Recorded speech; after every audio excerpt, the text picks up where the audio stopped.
అస్సలాముఅలైకుం. వాలేకుమ్ అస్సలాం. ఎలా ఉన్నారు?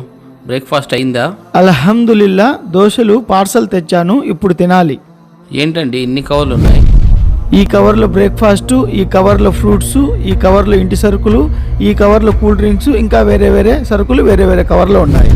అల్లాహు అక్బర్. నేను కూడా ఇవన్నీ కొనుక్కొచ్చాను. అన్నీ ఒక్క బ్యాగులో వచ్చాయి చూడండి. అయితే ఏమైందండి? నేను రోజు ఇలాగే సరుకులు తీసుకొని వస్తాను.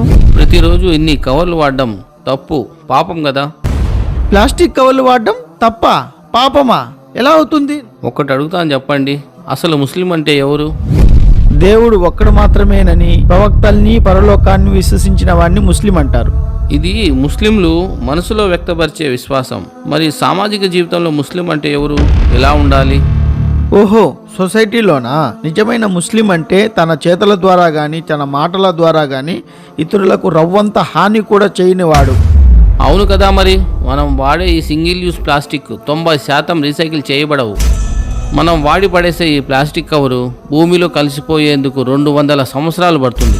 అలాంటప్పుడు మనం ఒక్క నిమిషం సౌకర్యం కొరకు ఈ భూమిని 200 సంవత్సరాలు కలుషితం చేస్తున్నాము. ఒక్క ప్లాస్టిక్ కవర్ వాడి పడేస్తే భూమికి 200 సంవత్సరాలు ఇబ్బంది కలుగుతుందా? మన అజ్ఞానంతో భూమిని కలుషితం చేస్తున్నామా? ఇక నేను అసలు ప్లాస్టిక్ వస్తువులు వాడకుండా జాగ్రత్త వహిస్తాను. చాలా మంచి నిర్ణయం తీసుకున్నారు.